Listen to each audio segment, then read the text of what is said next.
Hi, seventh graders. We are officially starting our inequalities unit. So our inequalities unit is going to be based off of a lot of what we learned in our equation unit. So first we're going to talk about what an inequality is and how to understand them, and then we'll talk about graphing them today. So first of all, an inequality is going to be a relationship or a comparison between two values that are not equal to each other.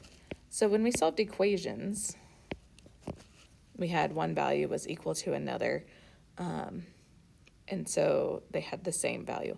An inequality is going to be able to have infinite solutions, while an equation has exactly one solution. So when we talk about inequalities, we're going to be using these less than and greater than symbols. Less than and greater than are probably familiar to you at some point in the past. You've probably referenced these, and you maybe have used, maybe you thought of them as alligators eating the larger number and whatnot, but you're really going to need to focus on being able to identify them as less than or greater than. One way that I remember that is the L for less than, or the less than symbol, is like a squished L. So if you think of an L and you give it a squish, then that's your less than symbol. Our greater than symbol is the opposite of that. And then we'll also have these two symbols that are less than or equal to and greater than or equal to. So it's like a combination of your less than symbol with your equal sign and a combination of your greater than symbol with an equal sign. And so, again, when we solved equations and when we talked about equations, if x was equal to 2, then the only value for x would equal 2. What we're going to be looking at are inequality statements where now, instead of x equaling 2, x might be less than 2. And so then you have an infinite number of possibilities. So we're just going to talk about a couple of different values for x that could make the following inequalities true. So when we read an inequality, we read it from left to right. So when I read this inequality, this is read as x is, and this is our less than symbol. So that's why it's important for you to understand how you're reading it. So x is less than 15. So that means that x could be any number less than 15. So if I were to think of some possible values for x that make the inequality true, maybe the first one that comes to mind is 14, or 0, or -5. So any number that's less than 15. I could even say 14.999, all right, because that value is less than 15. Maybe -160, all right, -160 is less than 15. 10 is less than 15. So these are all different values that would make that inequality a true statement. When we look over at our next inequality, I have x is, and then if I look at how I need to read this, this is greater than or equal to. So x is greater than or equal to -12, so you read it from left to right. And so now I want to find values that are either greater than or equal to -12. So in this case, x could equal -12. That's one possibility. But remember, there's an infinite number of solutions. So x might be -10 because -10 would be greater than -12. It could be -1 because -1 is greater than -12. Maybe it's 0. Maybe it's 75. Maybe it's 2.4. All of these numbers are greater than or equal to -12. And so they're all possibilities of what x could be here.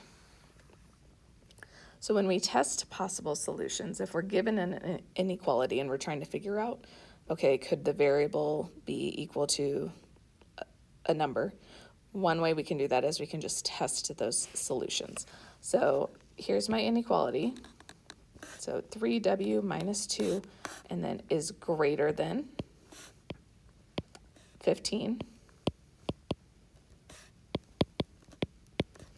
So 3 times the number minus 2 has to be greater than 15. If I plug in 10 for w, I'm just going to see if I get a number that's greater than 15 or not, all right? And then that's going to help me decide if w could equal 10 or not. So 3w, remember when we have a number right next to a variable, that represents multiplication. So this is 3 times w, but I want to plug in 10. So 3 times 10 minus 2, and I want to see, is that actually greater than 15 or not? So 3 times 10 gives me 30.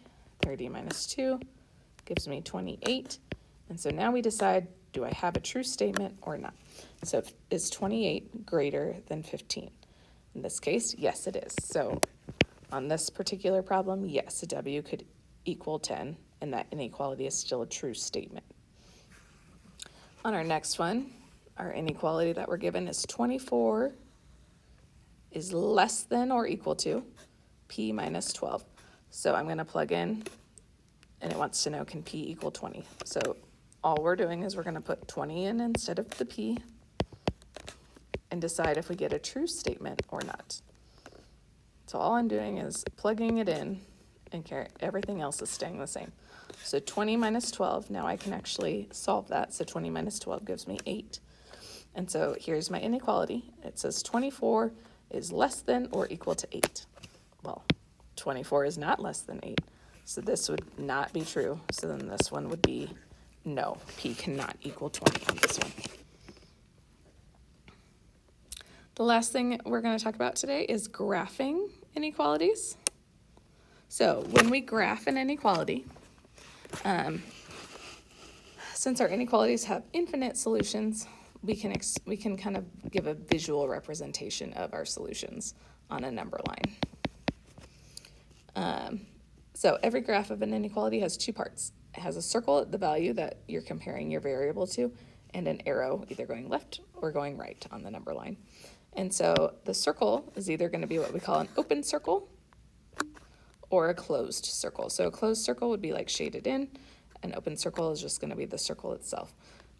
For the open circle or the closed circle, that we're going to use the open or closed circle, we'll use the open circle when our value is not equal to the variable. So that would be just less than or greater than.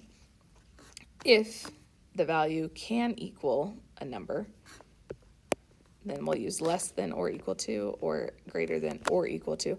That's when we're going to use this closed circle and shade it in. Okay, so when you shade in that circle, it's like saying this number could be a solution. So we have a is less than 14. So again, we need to make sure that you're practicing reading these symbols and what they mean.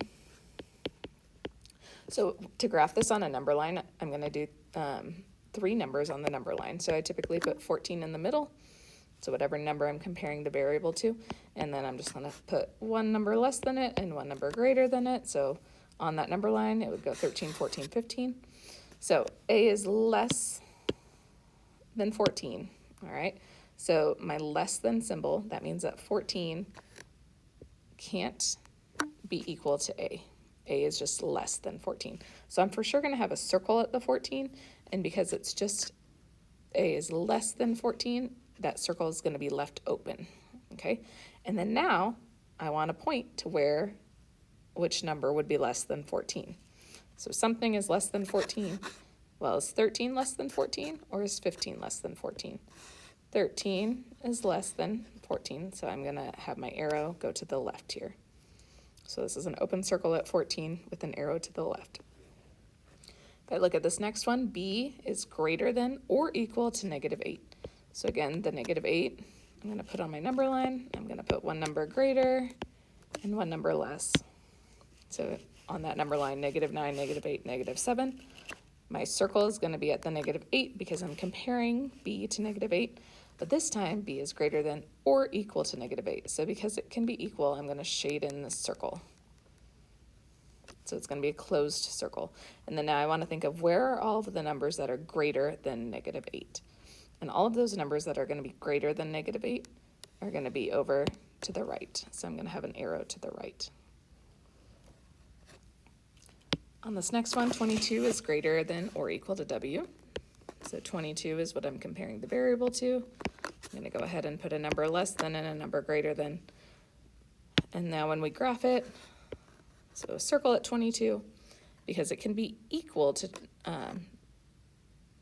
because W can equal 22, we're gonna shade in that circle. So it's a closed circle at the 22. And then 20, this one's a little tricky because our variable's on the right-hand side. So 22 is greater than or equal to something. So is 22 greater than or equal to 21? Or is 22 greater than or equal to 23? In this case, 21 would make that inequality true. So our arrow is going to point in the direction of the 21. So that's just a quick little intro on inequalities. Have a great day.